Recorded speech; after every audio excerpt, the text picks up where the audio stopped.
ANR competitive classes में मैं हेमंत कुमार शर्मा आप सभी का स्वागत करता हूँ। दोस्तों, आज हम कुछ महत्वपूर्ण प्रश्न पढ़ने वाले हैं जो सभी परीक्षाओं के लिए काफ़ी महत्वपूर्ण रहेंगे। देखिए, पहला क्वेश्चन क्या लिखा हुआ है। दो संख्याएं x और y, x बड़ा है y से, इस प्रकार हैं कि उनका योग उनके अंतर से 3 गुना है, तब 3xy upon 2x² minus y² का मान ज्ञात कीजिए। अब देखो, हल करते हैं। ठीक है, अब क्या लिखा हुआ है कि उनका योग उनके अंतर से 3 गुना है। ठीक है, मतलब x प्लस वाई बराबर 3x माइनस वाई। देखो, योग जो है वो अंतर से 3 गुना है, तो बराबर लाने के लिए किसको 3 गुना करना पड़ेगा? अंतर को। ठीक है, यहाँ तक x प्लस वाई बराबर क्या हो जाएगा? 3x minus 3y। ठीक है, माइनस का 3y उधर जाएगा तो क्या हो जाएगा? 4y बराबर 3x में से एक x जाएगा तो 2x। ठीक है, अब y अपॉन x बराबर y यहीं रहा, x नीचे आ गया, 2 वहीं रहा, 4 नीचे पहुँच गया। 2 एकम 2, 2 दूना 4, मतलब y बराबर कितना हो जाएगा? 1 और x बराबर कितना हो जाएगा? 2। देखो, यहाँ पर भी लिखा हुआ है कि x बड़ा है y से, और यहाँ पर भी पता चल रहा है कि x बड़ा है y से। अब पूछा क्या गया है कि 3xy upon 2x² minus y²। तो 3 इंटू 2 इंटू 1 अपॉन 2, 2 का स्क्वायर माइनस 1 का स्क्वायर। 3 दूना 6 बटे 2, 2 का स्क्वायर 4, 4 में से 1 गया 3, 3 दूना 6, 2 से 2 कट गया, मतलब एक आंसर आया। कौन सा विकल्प सही होगा? बी। क्लियर है? ठीक है, अगला क्वेश्चन देखिए क्या लिखा हुआ है। किसी विषम संख्या का वर्ग क्या होता है? ठीक है, अब हमने जैसे विषम संख्या ले ली कि 3 का स्क्वायर किया, कितना आया? 9। ये क्या आया? विषम आया।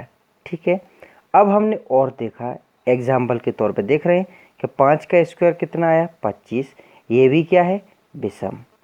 ठीक है, 7 का स्क्वायर देखा हमने, कितना आया? 49। ये भी क्या है? विषम। अब काफ़ी है, तो हमें पता क्या चल रहा है कि किसी विषम संख्या का वर्ग सदैव क्या आ रहा है? विषम आ रहा है। तो डी हमारा आंसर हो गया।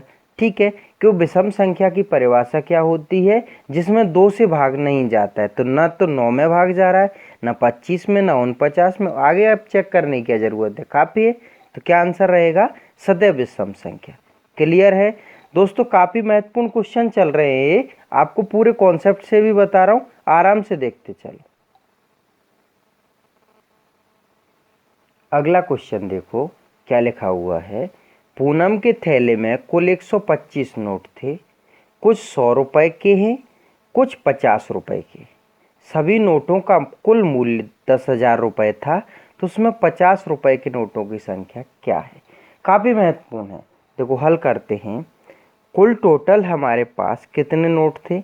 125। ठीक है, अब इसमें से कुछ 100 रुपए के हैं और कुछ 50 रुपए के। अब उसने 50 रुपए के पूछा है, तो हमने 50 रुपए के तो कितने मान लिए? x। जब इस 125 में से 50 रुपए के x हैं, तो 100 रुपए के कितने बचे? 125 माइनस x। क्लियर यहाँ तक? ठीक है, अब आगे का स्टेप क्या बनता है कि x रुपए के तो कितने नोट हैं? 50 प्लस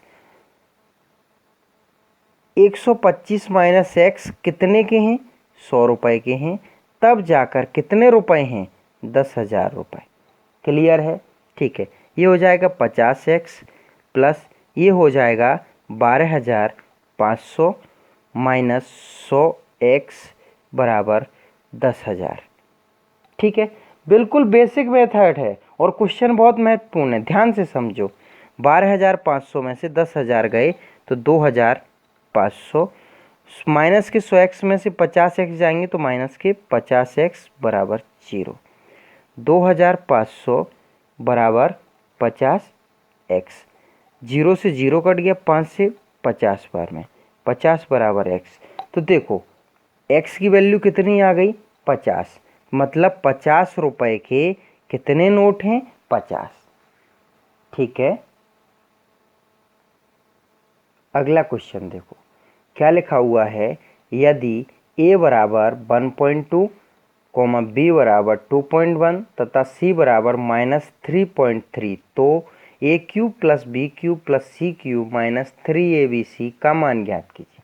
देखो हल करते हैं हम कि a की वैल्यू कितना है 1.2 प्लस b की वैल्यू कितना है 2.1 माइनस सी की वैल्यू कितना है 3.3। ये हमने लिखा है a प्लस बी प्लस सी, लेकिन c की वैल्यू कितना है -3.3।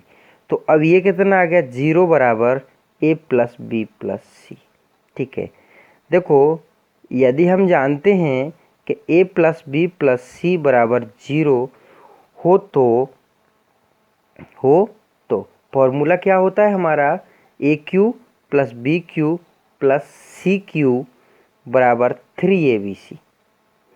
अगर a plus B plus C की वैल्यू 0 होती है तो फॉर्मूला क्या होता है, A cube plus B cube plus C cube बराबर 3abc। अब देखो हमें ज्ञात क्या करना है, A cube plus B cube plus C cube, ये 3ab इधर आएगा तो माइनस में आ जाएगा, माइनस का 3abc बराबर 0। तो क्या आंसर होगा 0, तो हमारा ए विकल्प सही होगा। क्लियर है, ठीक। अगला क्वेश्चन देखो, एक व्यक्ति किसी स्थान पर 30 घंटे में पहुंचता है। यदि वह अपनी चाल में 1/15 भाग की कमी कर दे तो वह उसी समय में 10 किलोमीटर कम चल पाता है। उसकी चाल ज्ञात कीजिए।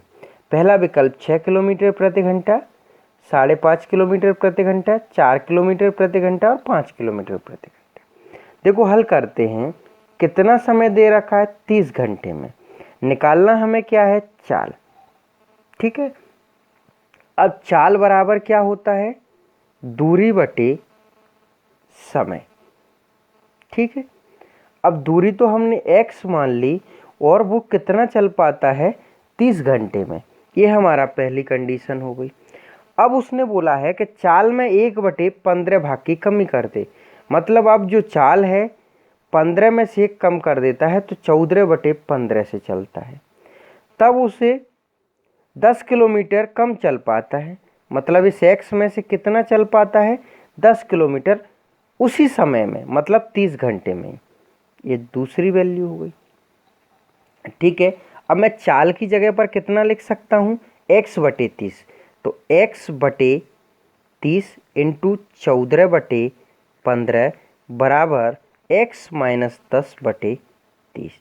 ठीक है, यहाँ तक इस 30 से ये 30 कट गया, 14x, ये 14 का x में गुणा हो गया और 15 का इधर हो जाएगा, तो 15x माइनस 150, माइनस का 150 इधर गया तो धनात्मक हो गया और 15x में से 14x गए तो x की वैल्यू कितनी आ गई 150, मतलब दूरी कितनी आ गई 150। अब हम ये समीकरण 1 में रख देते हैं कि 150/30, तो 30 पंजे 150, तो 5 किलोमीटर प्रति घंटे हमारी क्या हो है चाल।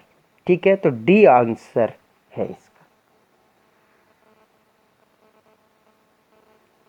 अगला क्वेश्चन देखो काफ़ी महत्वपूर्ण है क्योंकि उसका कॉन्सेप्ट होता है, उस कॉन्सेप्ट को समझो। मैं 2-3 प्रश्न आपको हल कराऊंगा, अच्छे से बनने लग जाएगा। वह छोटी से छोटी संख्या कौन सी होगी जिसे 3, 5, 6, 8, 10, 12 से भाग देने पर प्रत्येक दशा में 2 शेष बचे परंतु 13 से पूर्णतः विभक्त हो। ठीक है, जब देखो इतनी संख्याओं से भाग दे रहा है तब 2 शेष बचना चाहिए और 13 से जब भाग दे तो कुछ भी शेष बचना नहीं चाहिए। मतलब 2 बार भाग देने की बात जब हो तब वो ध्यान रखना है कि के का कॉन्सेप्ट होता है।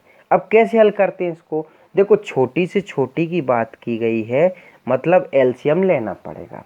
अब हमें 3, 5, 6, 8, 10, 12 का एलसीएम लेते हैं।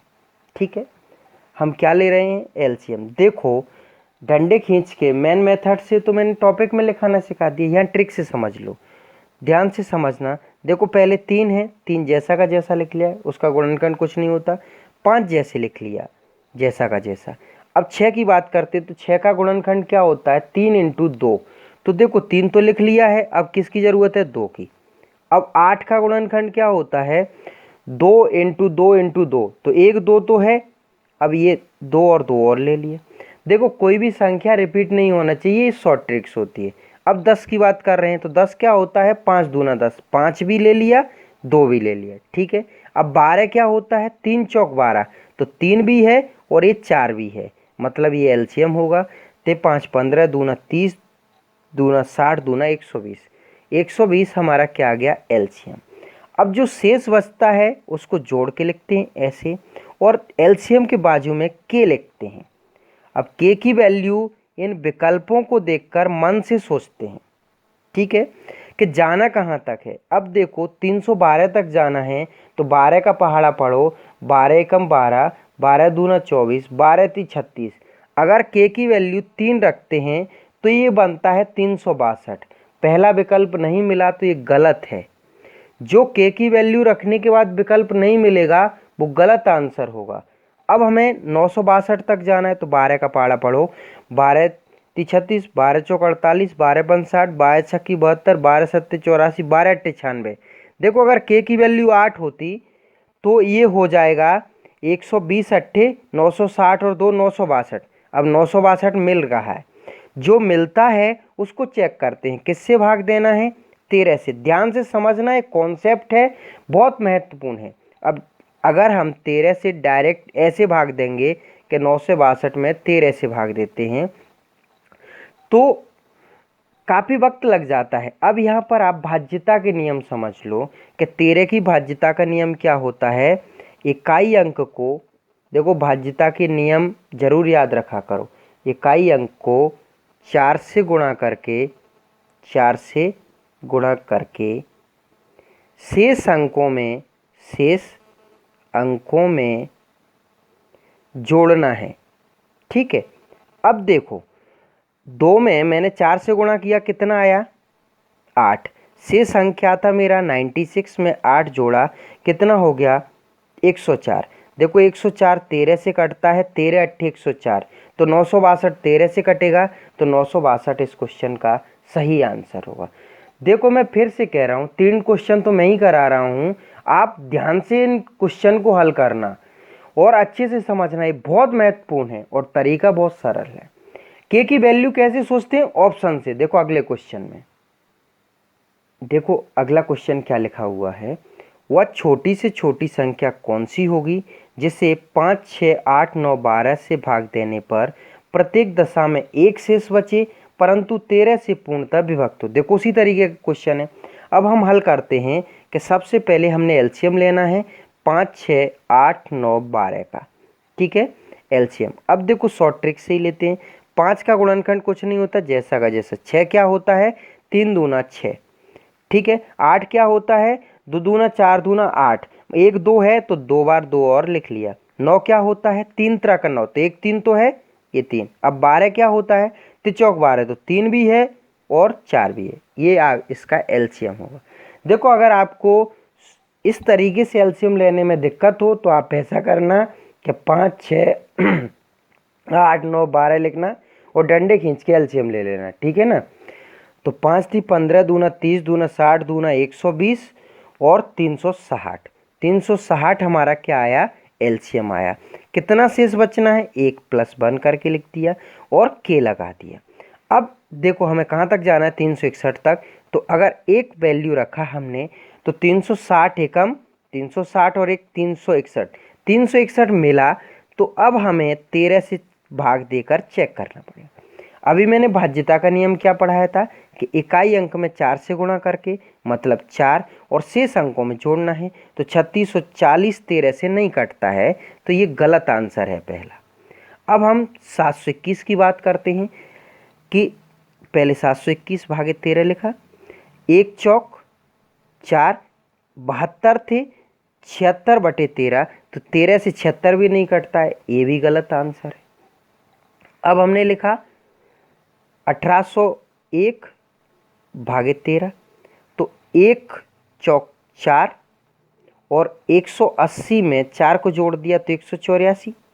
ठीक है, अब 184 में 13 से भाग दिया तो ये भी नहीं जा रहा है, ये भी गलत है। तो ये बचा तो ये आंसर है, लेकिन चेक भी कर लेते हैं कि देखो 360 3601 भागे 13। ठीक है, तो 1 चौक 4, अब 360 प्लस 4 बराबर 364। 364 में 13 से भाग दिया, 13 दूना 26, 0 13 अट्ठे 104। देखो पूरा भाग चला गया, तो ये 3601 सही आंसर है। ठीक है, देखो 2 मैंने क्वेश्चन करा दिए, तीसरा भी मैं बता रहा हूँ, कॉन्सेप्ट को ध्यान से समझना कि सबसे पहले एलसीएम लेना है, फिर के की वैल्यू विकल्प से सोचते हैं। ठीक है, तो ये 3601 कहाँ से मिला कि देखो के की वैल्यू 2 रखते तो 360 दूना 720 और 1 721। अब 1801 पर पहुँचते तो के की वैल्यू 5 सोचते कि 360 पंजा 1800 और 1 1801। अगर 3601 की बात करें तो के की वैल्यू 10 होगी, 360 धाम 3600 और प्लस 1 3601। देखो जो के की वैल्यू रखने के बाद ऑप्शन नहीं मिलेगा वो आंसर नहीं होगा। ठीक है, अगला देखो उसी तरीके का क्वेश्चन है, वह छोटी से छोटी संख्या कौन सी होगी जिसे 5 6 7 8 से भाग देने पर प्रत्येक दशा में 3 शेष बचे परंतु 9 से पूर्णतः विभक्त हो। अब देखो सबसे पहले तो हमें क्या करना पड़ेगा, 5 6 7 8 का एलसीएम लेना है। ठीक है, अब देखो 5 का गुणनखंड नहीं हुआ तो 5 जैसा का जैसा, 6 को क्या लिख सकते हैं 3 दूना 6, 7 का नहीं होता 7 जैसा का जैसा, 8 को क्या लिख सकते हैं 1 2 तो हो गया 2 × 2, क्योंकि 4 दूना 8। अब कितना हो जाएगा, 5 3 15 दूना 30, 7 21, 21 दूना 42 दूना 84, मतलब 840 इसका एलसीएम आ गया। के प्लस कितना बचना चाहिए था 3।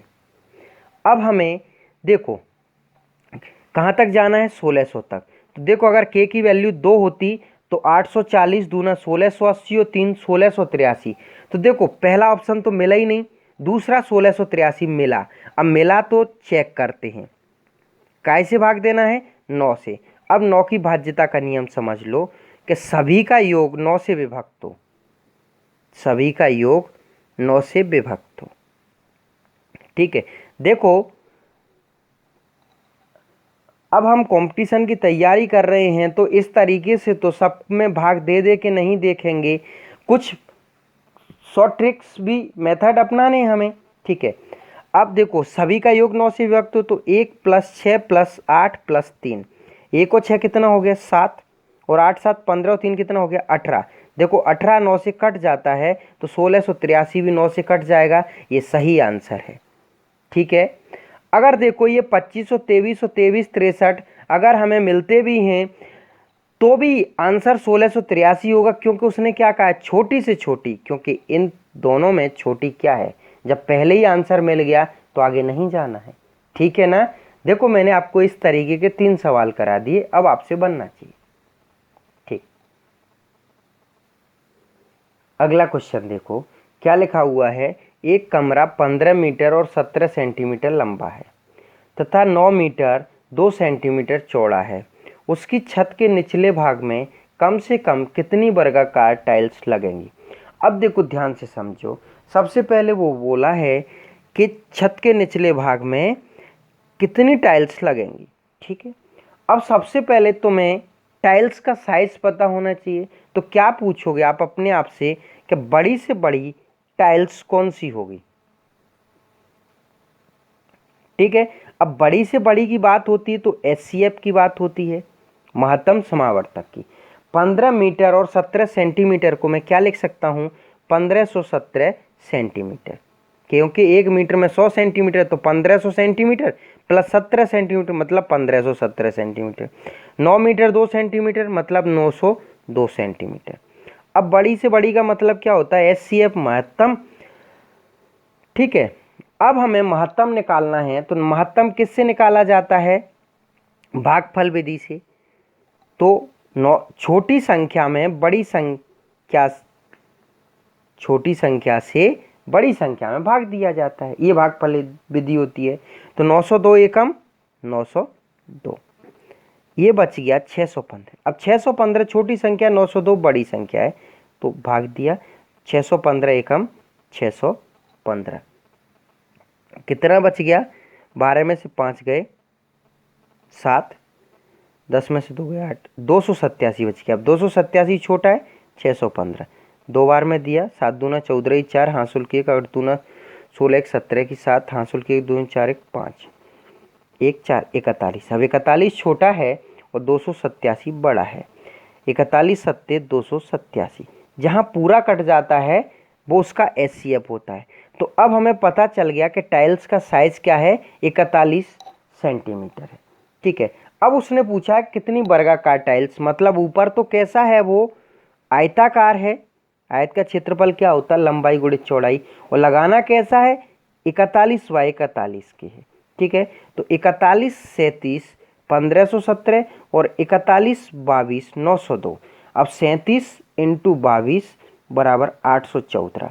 तो कितनी टाइल्स लगेंगी, 814। ठीक है, देखो आप क्वेश्चन हल करते रहा करो तो आपकी काटने की, भाग देने की प्रैक्टिस अच्छी हो जाएंगी, है ना।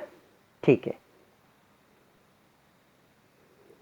अगला क्वेश्चन देखो, 5 अंकों की वो बड़ी से बड़ी संख्या ज्ञात करो जो 12 16 18 24 32 में से प्रत्येक से पूर्णतः विभक्त हो। अब देखो क्वेश्चन में क्या बोला है, सबसे पहले 5 अंकों की बड़ी से बड़ी संख्या। 5 अंकों की बड़ी से बड़ी संख्या क्या होती, 99,999। अब उसने बोला है कि 12 16 18 24 32 में से प्रत्येक से पूर्णतः। अब इन सबसे अलग अलग से भाग देने की बजाय हम इनके एलसीएम से भाग दे सकते हैं। तो 12 16 18 24 32, इनका हमें सबसे पहले क्या लेना है, एलसीएम। ठीक है, तो इनका एलसीएम आएगा हमारा 288। नहीं तो आप देखो शॉर्ट ट्रिक से भी ले सकते हो, और नहीं तो अपन इसको डायरेक्ट ऐसे ले लेते हैं, 12 16 18 24 32। देखो 2 से काटा कितनी बार, 6 बार, 8 बार, 9 बार, 12 बार, 16 बार। फिर 2 से काट दिया 3 बार, 4 बार, 9 नहीं कटा, 6 बार, 8 बार। अब 3 से काट लेते हैं, 1 4 3 2 8। ठीक है, 2 से काटा 1 2 3 1 और 4। फिर 2 से काट दिया 1 1 3 1 2, अब नहीं कटा। तो देखो 3 दूना 6, 6 दूना 12, 12 दूना 24, 24 ती 72, 72 दूना 144, 144 दूना 288। तो हमारा एलसीएम कितना आ गया, 288। अलग अलग भाग देने की बजाय हम किससे भाग दे सकते हैं, इनके एलसीएम से। तो अब हमने ये 99,999 में किससे भाग देंगे, 288 से। ठीक है, अब देखो ये लगभग 300 है और ये लगभग 1000 है, तो कितनी बार में भाग जा सकता है, 3 बार में। देखो ये सोचने का तरीका होता है कि पहाड़ा हमें कितनी बार तक पढ़ना है। तो 38 24 की 4, हासिल की 2, 38 24 25 26 की 6, हासिल की 2, 3 दूना 6 और 2 8, कितना हो गया 864। कितना बच गया, 9 में से 4 गए 5, 9 में से 3 6 गए 3, एक ऊपर से 9 आ गया, 1335। देखो अब ये 1300 लिखा हुआ है 59 और ये 288, देखो 4 बार में चला जाएगा। ठीक है, 8 चौक 32 की 2, हासिल की 3, 8 चौक 32 और 3 35 की 5, हासिल की 3, 4 दूना 8 और 3 11, कितना बचा हुआ है 702, 9 ऊपर से आ गया। ठीक है, अब ये लिखा हुआ है 2000 और ये लिखा हुआ है लगभग 300। ठीक है, तो 7 बार में चला जाएगा, क्योंकि 7 21 होता है लेकिन कुछ कम है।